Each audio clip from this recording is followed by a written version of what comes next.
Hello again, everyone. We're here for another episode of REKT Vision. A good episode, it feels like. Bitcoin back on its way close to all-time highs as we go live. Feels like our luck has turned for these shows, right? We've had a few pumps, little Friday pumps, it feels like. Obviously, Monday is the Trump inauguration.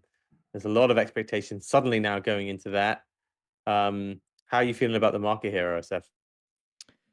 Yeah, look, I think a lot of what we spoke about last year in terms of timings were and risks were a big rally through Christmas and beginning of January, perhaps inauguration causing some form of local top, and it taking a long time for Trump to actually action any of the stuff he said about crypto. It literally the exact opposite of what we said has happened. All throughout December and first week of January, we traded pretty poorly. It feels like the inauguration has now turned into more like a buy the news event or something that people are excited about because Trump is now out there, or there's a lot of headlines out there saying this is going to be, crypto is going to be a primary focus for the White House. So with that and with the mega rally we've seen in Ripple in the last few weeks, I think it's fair to say we have no idea what the fuck we're talking about, and you're better off not listening to us. So that's my main conclusion there. If you, you just yeah, that seems. I'm back. My internet might be a bit shaky today, guys. I'm going to apologize in advance for that, but it does feel as though we are looking set for a bit of a Trump pump. Before we get started, let's just again flag we've got this crypto gathering happening in Miami. I'm still unsure if I'm going to be there, but OSF definitely going to be there playing some golf. All the VIP tickets are gone. You've only got general admission tickets to go. If you head to the Real Vision website, I think it's / let me just find it. realvision.com/CG 2025. Yeah, there you go. You will find general admission tickets up for sale still there. You can come meet OSF, Raul, a bunch of other people at the Real Vision event in Miami. Yeah, so it does feel like that's changed. I think the main thing that's changed that we've seen is this talk about the Bitcoin reserve being on day one. So I saw today on Polymarket that the odds that happening have gone in the first 100 days have gone from about 20% at the start of the year, maybe slightly less, to now being about 45%, nearly 50%. So going into Monday, there's kind of 50-50 odds that he could do a very near-term executive order here on Bitcoin. And Bitcoin hadn't really been, literally on Monday, Bitcoin was at 89K, and Ansem was tweeting out it's 75% chance that the market had topped for the whole cycle. And very suddenly, it's turned around, and there's a lot of focus that this could be a day one, or at least first 100-day Bitcoin strategic reserve. Huge reversal there from what felt terrible on Friday with what was going on in macro. Do you think that? Do you think that's that the price action is telling you that that's true now? Like, I look at this and think like somebody knows something. This is a pretty nice Bitcoin chart. It's pretty aggressive price action, and there's no smoke without fire. I mean, there's been a few different reports, and then you had Bloomberg reporting stuff yesterday. So it is sort of like at I don't know, a reasonably high level of journalism that we're getting these rumors. So there's enough excitement going into it, I think, such that we probably keep rallying, through the weekend on Sunday, and we then maybe see like a little bit of a sell-off as his inauguration speech starts or whatever it is, kind of like how we saw with his Bitcoin speech like earlier a few months ago. So the main thing really is like, how, I don't really have a concept of how long it will take before the US potentially starts buying Bitcoin, but theoretically speaking, he could put in an executive order to say, okay, we're not selling our Bitcoin. And I think the market does take that positively, because it's still a bit of an uncertainty, even though maybe it's an expectation now, it is still a bit of an uncertainty. And you do see a lot of FUD and market selling off every time you hear news about the Silk Road stuff and moving wallets and, getting flagged as okay to sell it and all that kind of stuff. So I think it will that will cause a relief to the market, and it will then make people start to think about the next thing, which is, can the US actually start buying Bitcoin to add to its reserve? The headlines on the SEC dropping many of its current cases, and deregulation is the wrong word, but maybe like sustainable and appropriate regulation of stuff that's just been left unbothered for years now, basically. So I think there's a lot to look forward to, and it does feel like, given the headlines we've seen, crypto as a whole is going to be a priority and not just something that's left behind. And I think the bear case, or what anti-Trump people would tell you last year, would be like, oh, he's just saying all this stuff to win votes, and he's going to forget about it when he comes in. And it doesn't seem like that's going to be the case now.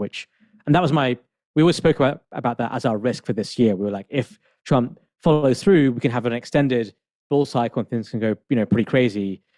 If he doesn't and he just drops it, that would be the risk, and that's what would cause, perhaps a premature ending. So it feels like we may be in for the more favorable scenario here, the more favorable outcome, and that for me personally, that's been the biggest thing, away from charts and all the macro stuff, etc., and 4-year cycle, etc. This for me has been the biggest thing, because it's huge structural changes that are very positive for the industry as a whole.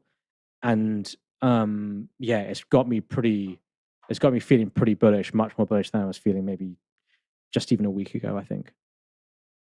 Yeah, I think that's you raise a good point. Like, I think a lot of people were bullish on the expectation and thought it would be a kind of buy the rumor, sell the news event. What's seemingly we had that sell-off, obviously, a little bit of a sell-off in December, and even earlier this week, just because macro's been going through a little bit more of a tussle with high bond yields and high dollar, and normally that's not normally a great environment for crypto. But Trump's really kept up the momentum with crypto, which I think people thought, maybe he used it to get elected, and that the policies might be kind of even like a year 2 or year 3 thing, or at least not day one. But now it's seemingly like these are some of the main executive orders we're hearing about that could come from Trump around crypto. It does seem to be kind of a very key bit of policy and interest for him. There's a lot of focus that he's very, very focused on the Bitcoin price. He's going to be, like you said, there are reports saying that he's going to make crypto of strategic national interest, and that could potentially involve a Bitcoin strategic reserve. Obviously, there is Bitcoin related to the Silk Road confiscation at the moment, which potentially they safeguard. There's some other small pockets of it that they could also look to safeguard. So maybe it's just keeping hold of that. Maybe it's buying it, but it does feel like he's definitely kept up the momentum. And this is going to be, there are reports that he's going to be looking at this like the stock market. In his first term, he was very, very focused on how well the stock market had done. He's also seemingly, I think, going to be focused on the price of Bitcoin. So that's probably a good thing for crypto if the president of the United States is very much focused that the price of Bitcoin shouldn't go lower over his term. So that's we're in a good state there. Maybe we should talk a little bit about what happened earlier in the week, because like I said, Bitcoin did hit 89K. There was bearishness everywhere, right? We came on here with Raul last week, and we spoke about the various different macro worries that were kind of rearing their head. Obviously, Raul still was pointing to the continued bullishness, but we had bond yields hit a kind of a 2-year high. The dollar hit a 2-year high, or no, bond yields hit like a yearly high, but back up towards like 5%. And then we had better CPI than expected, or at least lower CPI than expected, better PPI than expected. And that was on the back of a decent jobs report the week before. Do you think the market just got ahead of itself there a bit, OSF? Like suddenly now we're back to rate cuts expected this year. I think some of the Fed chairs came out this week and pointed to the idea that they could still have multiple rate cuts this year. Do you think the market just got it wrong there in assuming that inflation was going to stay high? And do you think we've got a little bit more space now to continue to rally for crypto? Yeah, look, it's what I said last week. I think people had too much PTSD from what happened in 2022, and we're just like, oh my god, like what if we start getting rate hikes again? What if inflation goes through the roof? Like that was, I think, I still feel that's fresh in people's minds, and I felt like given the big run that we've had, and people have this PTSD from round tripping and etc. The the knee jerk reaction was like, okay, now it's time to take profits, because what if this stuff starts going the other way now? And I don't want to say it was an overreaction of the markets, because look, like, yes, stocks didn't move that much. How much did stocks pull back? Like 5% or something like that, 5 to 10%. Wasn't a huge, wasn't a huge pullback in stocks. Crypto is volatile. Crypto moves around, and crypto, like Bitcoin, pulled back about 15, 16%, and altcoins were maybe pulled back about 20, 30, 40%. These are normal pullbacks that you have in crypto as well, from already very high levels, at least on Bitcoin. So I don't think it was even really an overreaction. It just felt like, hey, this is a profit-taking point for lots of people.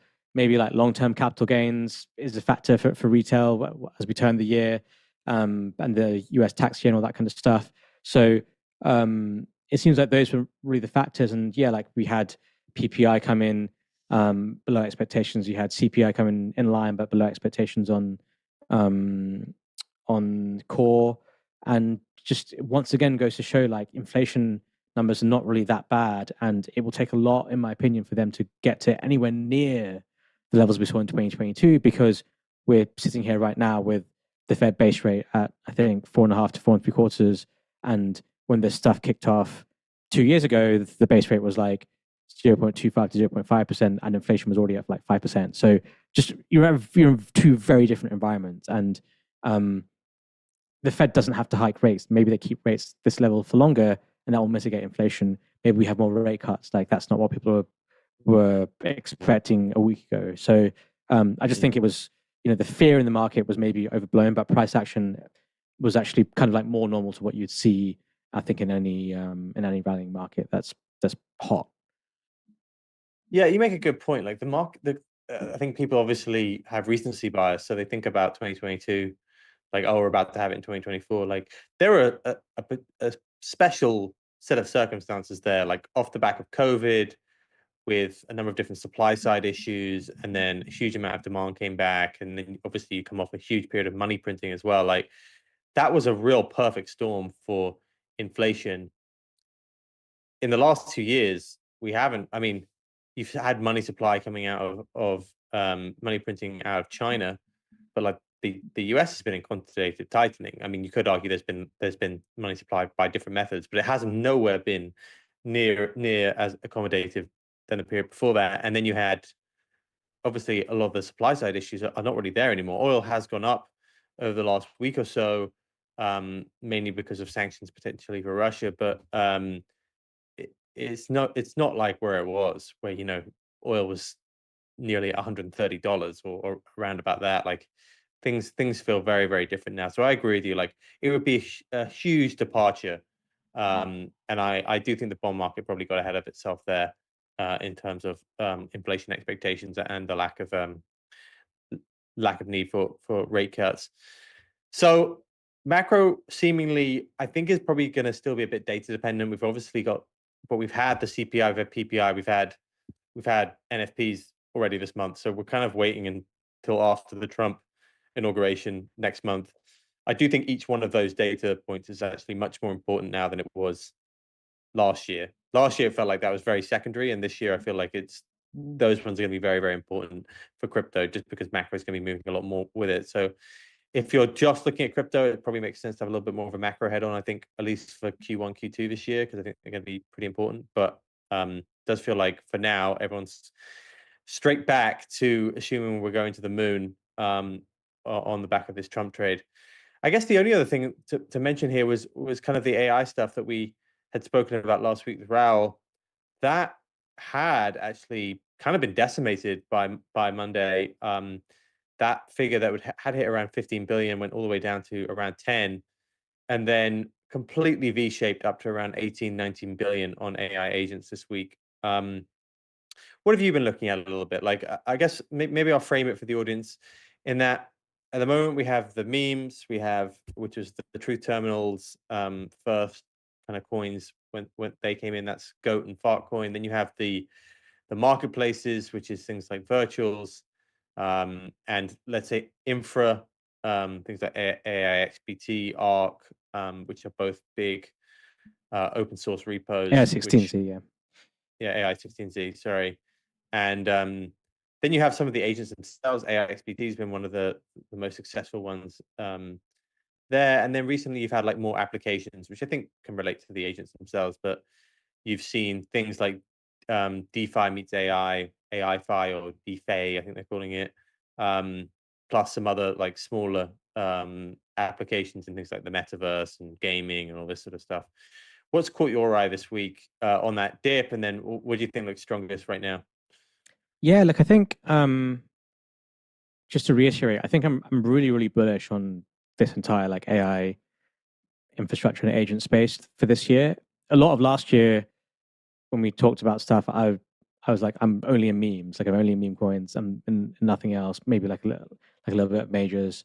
Didn't touch any altcoins, and then I didn't touch like the AI stuff from last year because I didn't feel like they had a tangible product narrative, and that's changed. Like all this stuff has real tangible products that people are now seeing on the timeline with regard to the agents. So top down, like with this space just being at like a total market cap of $18 billion, like that will, there's no doubt in my mind that will 10x this year, much quicker than people I think realize, because I think you have to get your head out the meme coin world, get it into the altcoin world, and just realize. Do you think it 10x's this year? I think that 10x is this year, yeah. Whether it's like existing coins or whether it's new coins, whatever it is, like it will 10x this year. I mean, there's new tokens that are coming that haven't even been released yet that will probably be at like multi-billion-dollar market caps that will fit into that that market cap. So I think we'll get to, you know, $150 to $200 billion this year on that number. I think a lot of, so you have the infrastructure / launchpad / marketplaces. I'll bucket that all as infrastructure. Then you sort of have like the products, so agents, apps, and that kind of stuff. In my opinion, I see a world where you sort of have like a pump fund like thing, but with AI agents. So you'll have, with how easy it is to launch an agent on virtuals and how easy it will become to launch agents on Salana. You already have something called Top Hat, which is pretty easy to use, which is built on AI16Z. Like you're just going to see, in my opinion, hundreds of thousands of agents, possibly even millions of agents, like with meme coins, all doing random stuff. And so to me, my initial thought there is like, it makes buying agents feel risky because I think there's always going to be the hot new thing. You'll have to keep rotating and chopping and changing. It will be an attention game for the agents unless something has particularly groundbreaking tech. But it does mean the rails on which they're built on and housed on and launched on, the infrastructure and launch pads, that stuff is going to crush it in terms of fees earned. And that's the stuff that can go really parabolic. So for me, it's like, I would rather buy virtuals at like a $2 billion market cap or AI16Z at a $1.5 billion market cap. I'd rather buy those than going and buying like agents or apps at like some $100 million, because I think it's more likely that will 10x than some of the agent stuff. And I really do believe virtuals and AI16Z, I think these things can be like $30 to $50 billion in FDV. I think it will get there. And you have to remember, like with this whole stuff, right now you have the same crowd that was in DeFi in 2020, that was in meme coin, that was in NFTs in 2021, the meme coins last year. And now you had that same crowd like gambling in this stuff. But this is a much more investable sector than meme coins ever was. Like I actually just before this had a call with a mutual, like, you know, former TradFi guys that now like have a crypto fund who are like involved in the stuff and looking at this stuff and comparing it to altcoin FTVs and thinking that, you know, that's the ceiling of the stuff. That's where it can get. Like never had any conversation with any of those people on meme coins, and you never really will, because they have investors and they can't really pitch their investors, let me go and gamble it on a bunch of stuff, right? So the meme coin stuff is like just a retail thing. I think this is a retail thing plus an institutional plus a TradFi thing. So I think it can get to like altcoin FTVs in the bull market of 2021, which is like tens of billions of dollars of market cap. And these guys I just spoke to even compared to, you know, the L1 narrative as well. And like, you know, which is kind of interesting. Can you see like the AI16Z infrastructure being compared to an L1 as being infrastructure where like all the AI stuff is housed on? You're like, yeah, possibly. Like, you know, I'm starting to smoke crack a little bit here maybe, but like potentially it can be. So I think that's where you want to be, in my opinion. And I still think I think you have to get your head out of the mindset where it's like, oh, I could have bought this stuff 2 months ago and I would have made 1,000x or whatever it is. I think you have to get your head out of that mindset and understand like why it moved that aggressively in the first place and why it can move a lot higher. And obviously, I'm saying this as someone who didn't touch anything outside of meme coins really for all of last year, and after your perseverance, just had a sort of awakening on the 1st of January and kind of just like went balls deep, basically. Yeah, I don't know if they are. The L1 comparison is an interesting one because I think it's an imperfect comparison. Yeah. In that I think these, the way that you talk about applications and infra, I think these are essentially the applications for Solana, right? Like that, how Solana would look at these is like AI16Z is the application, essentially. Like these are the apps on top of the L1, and I think how they will work will be slightly different to how we would maybe predict, or how we would like traditionally see like an L1, and I think they'll probably work by selling services over the top, or there'll be a marketplace like you said, like a pump fund. um, Maybe there'll be some trading uh, related to the token itself, like virtuals, in terms of the liquidity pools set up. Um, so I don't think they're quite L1s, but they're close. They're close. They're like mini platforms in of themselves. And that's how I generally see that. I think that can work. Like I was actually looking at the history of open source tech. I was looking at Linux, the operating system the other day. Um, and like the creator of Linux didn't necessarily make that much money. He like he didn't monetize it. Obviously, that's why it's open source, but he monetized it in different ways. But like, there's been companies which have made a lot of money off Linux, and so been sold for like tens of billions. I think Red Hat was a famous one, which sold for like 70 billion, and that was basically a services company built on top, like a SaaS style company built on top. And I think that's generally how these people will be set up. So they'll have revenue, but it will really be about still being a core contributor to these open source frameworks like AI16Z, but selling services on top of that with like special plugins, or maybe they'll get into certain product lines. AI16Z came out with humanoid robots this week. They might move into. So I think there's just a lot of possible a promise and possibility, although it is very early days. And I do think it's going to be very big. I do think it's going to be very big. I think we'll find out if the emperor has any clothes in probably about 12 months. So I think from now until then, there's going to be a lot of cool stuff that can potentially come out of this space. And I think the macro tailwinds are behind it too, just with AI. I think Rao's criticism last week is still very valid. That at the moment most of these are chatbots, but you're starting to see the foothills of that change. You're starting to see um, bots which can trade for themselves, which can potentially make investment decisions for themselves. Graphane, for example, came out with one where you can buy anything on Shopify this week using one of their agents. So you're going to see integrations into retail, broader retail, which I think will be interesting. So I I am in agreement with Rao's take that we are building upon other people's tech. We're building upon the LLMs built by OpenAI, by Anthropic, for example, and then we are applying them to crypto. My honest view is that we will see an incredible amount of innovation here at that point where AI meets finance. I don't think that these we're gonna like crypto is gonna be revolutionizing or creating AGI or anything like that. But in that specific application of where AI can meet finance, I actually think crypto is going to see a lot of the innovation. I don't think you're going to see these other major AI firms even touch crypto, or they'll be slower to touch finance. The ability to trade and stuff like that. So I actually think you're going to see innovation in that space where AI meets finance, maybe even more in crypto than you do in from the Magnificent Seven or some of the bigger AI firms. That's my prediction. That might be a bit rogue, but I just think that we're going to experiment more with that, and that's kind of what we do day in day out. So yes, we might be wrapping at least the foundational LLMs in different ways, but they're not going to do it for us. Like Microsoft and Google are not going to be building chatbots or agents that can trade crypto. We're going to have to do that ourselves. And I generally think that we're going to innovate a lot in that process. So I think you're going to see a lot of innovation in this space. It's going to be an interesting one to see. So that did rebound 18 billion. I think the biggest winner this week was AIXBT, which is kind of the, how would you describe AIXBT? It's become like this. It's one of the most followed accounts on X, and you can basically at it, and it gives you a bit of a summary about anything in crypto. So you can tweet out like, "Hey, what do you think about Salana?" And it will give you a little summary and tell you what it thinks. You like this one? Maybe you can talk about it a little bit. Yeah, I think there's two ways to look at AIXBT.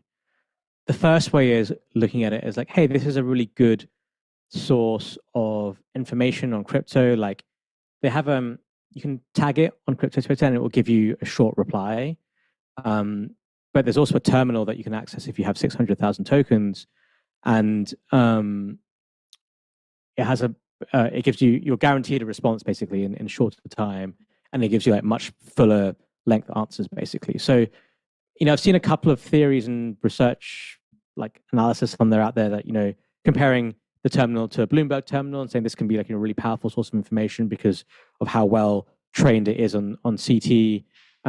I tested it, it's obviously nowhere near as powerful as a Bloomberg terminal. I think everyone is probably aware of that, but it's pretty good at like, if you're trying to figure out, when is like, when does the vesting period of this token start, or what happened in this coin, or whatever it is, whatever you're trying to find out, you can literally type it into this terminal and it will give you an answer from scraping that information. So that, I think there is some decent value to it, and I can see people wanting to have that, but for me, that's not really like the main reason why I own it, and I don't think that's the thing that would like send it into billions of dollars of market cap. I think for me, it's the mind share engagement and like memetic side of it, to be honest with you. Like it's, of all the AI agents out there, it has something like a 50 or 60% mind share. So it's really dominating that timeline. And I feel like it's built a pretty strong moat around it. Like it's hard for anyone to build something else that's going to really compete with that.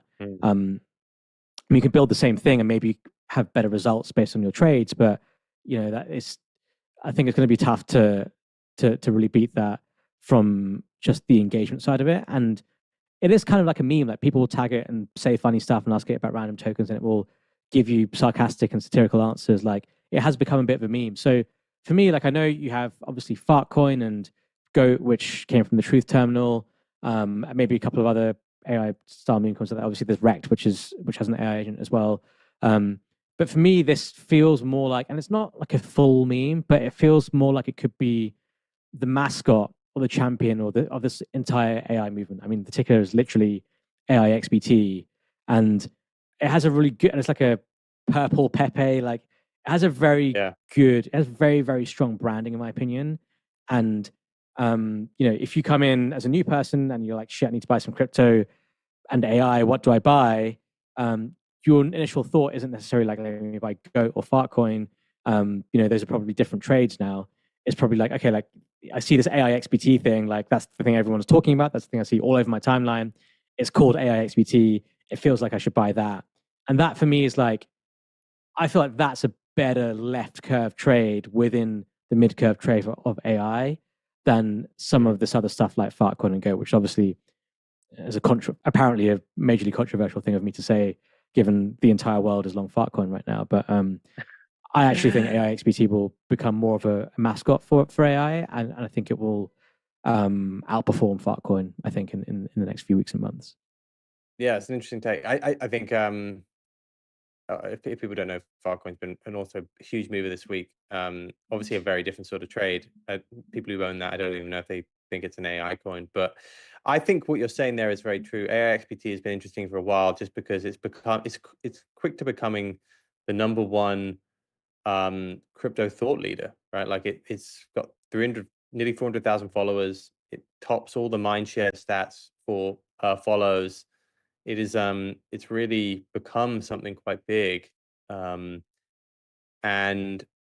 even if this it's doing a Bloomberg tunnel, which originally you had to pay $600,000 to get, but they're now going to do tiered access. It feels like, even if that doesn't quite work out, if you have that sort of position, I think, and you're known to being in AI, I think you can vertically integrate into a lot of different things, right? They could go into framework, they could go into specific like DeFi style agents that can work for you, like swarms, which you've seen. So I actually think their positioning is interesting in that they can fail at a lot of stuff, and because they've got so much mind share, they could actually go and do anything in AI right now, and probably be able to release a ton of different products. So it's a very interesting way to which in crypto is a huge thing. If people like don't know about marketing and having mind share, it's just so important, just as much as cash flow to your project, right? So their ability to have grabbed everyone's attention so much, and they've done this now for months, I think it's going to be a big benefit for them. So I definitely want to look at this week. I think slightly changing tone again, and maybe going back to the majors. The two big winners this week have been US crypto. So we've seen Salana and XRP. XRP has been one of the most crazy trades of this cycle.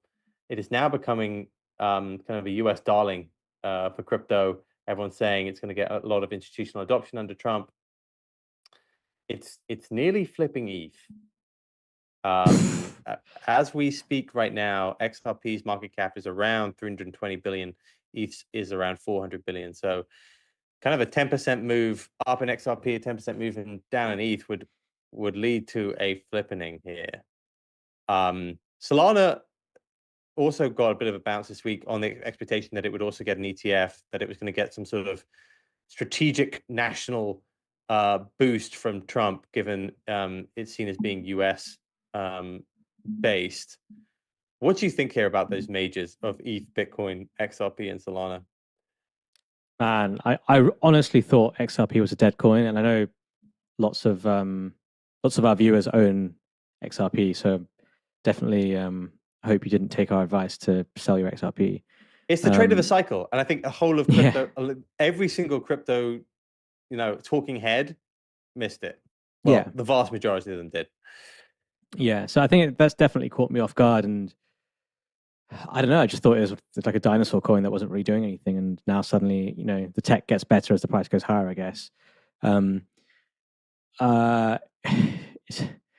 pretty tough for ETH. The only thing I'll say on XRP is I know there's these headlines of Trump potentially pushing like American-made coins. There were then some headlines of Trump saying that the XRP people were supporting Kamala Harris, and so he didn't want to do anything for XRP, and then it sold back off again. So I think there's going to be a lot of.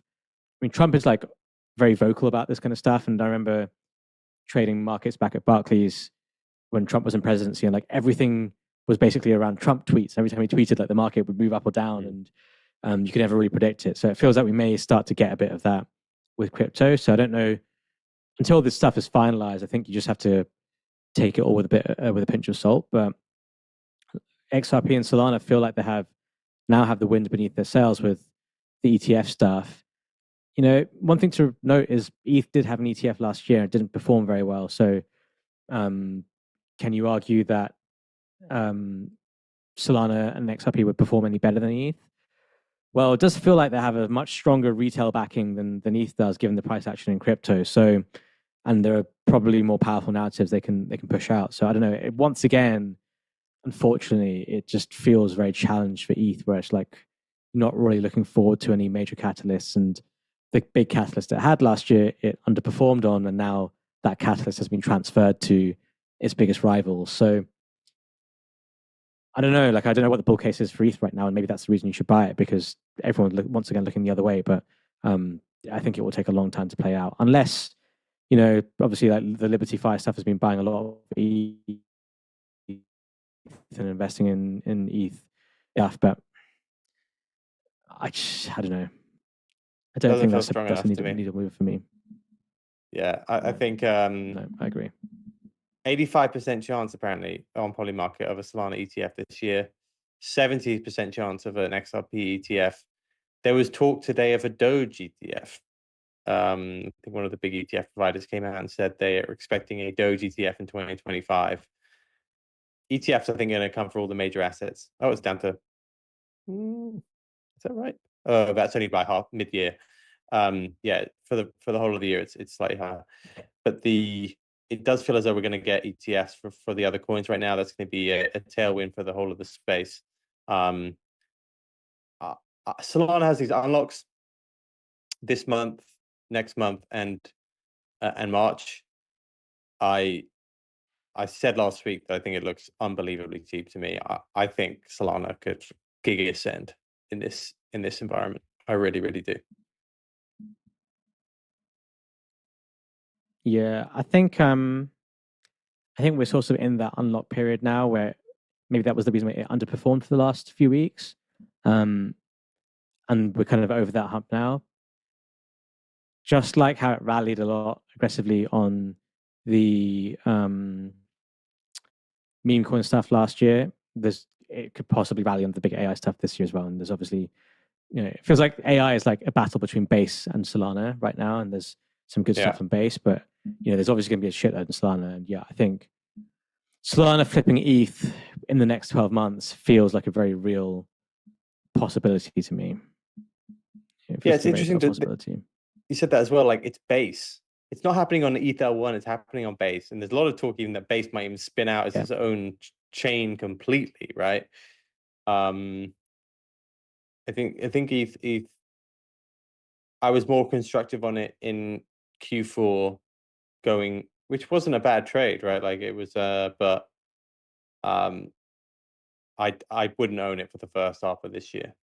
That's for certain. I think it pains me to want to look at XRP because I think part of XRP's rally is just, it is mimetic, right? Like, it's people texting me on that they've seen a TikTok that says that XRP is going to $10,000 and like, should they buy some?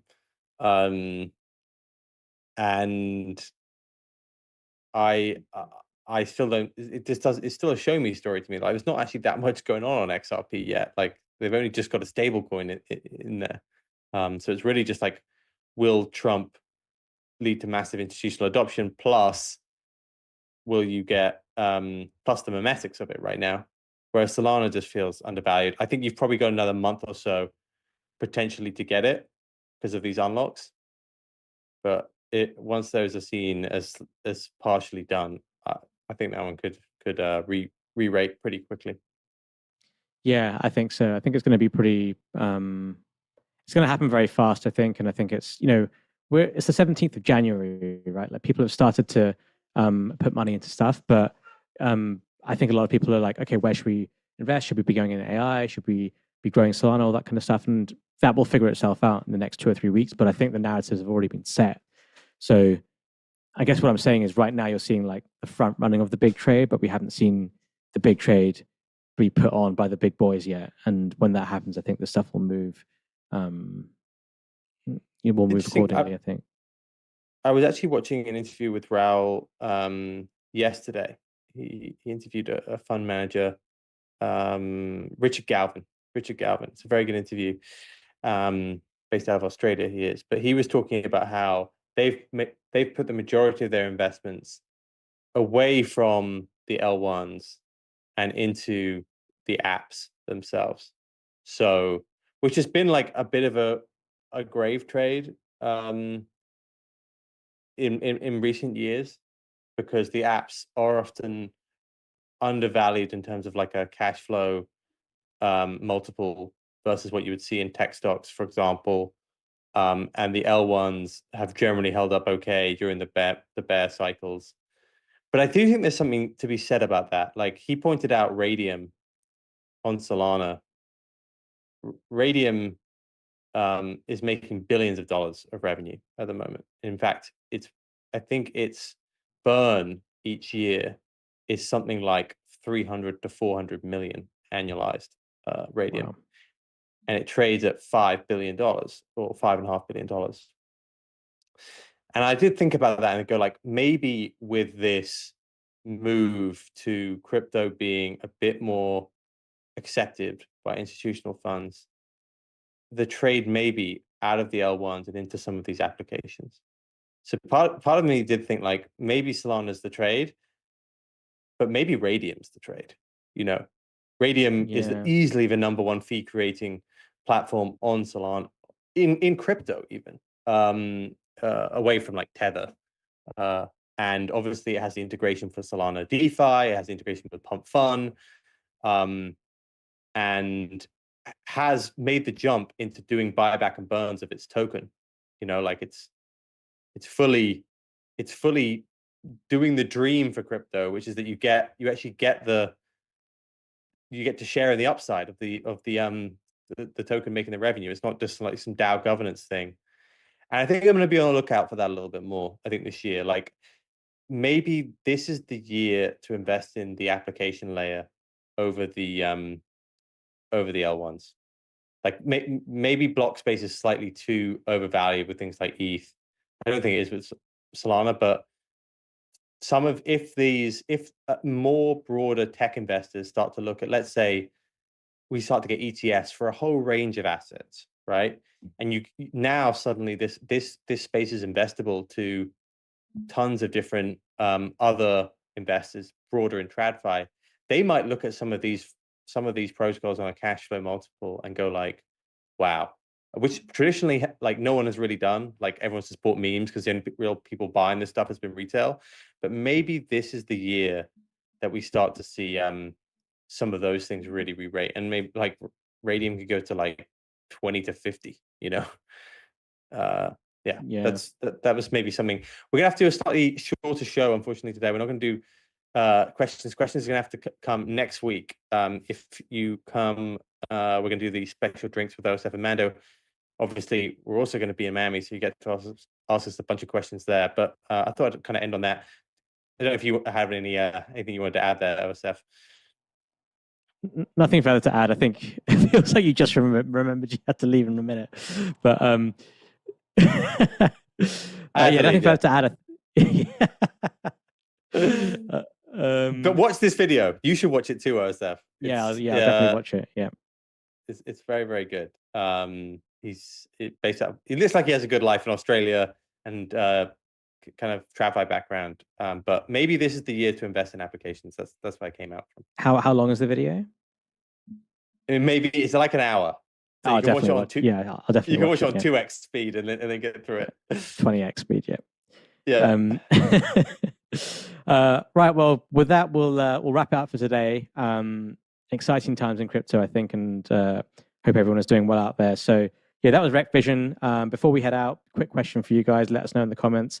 How bullish do you think Trump will be for crypto? Let's hear some targets for Bitcoin, ETH, Solana, Ripple, you name it. Where do you think those coins can get to this year? Head over to realvision.com/CG2025 to get your tickets to the crypto gathering in Miami. I will be there. I'll try and strong arm Mando into coming as well.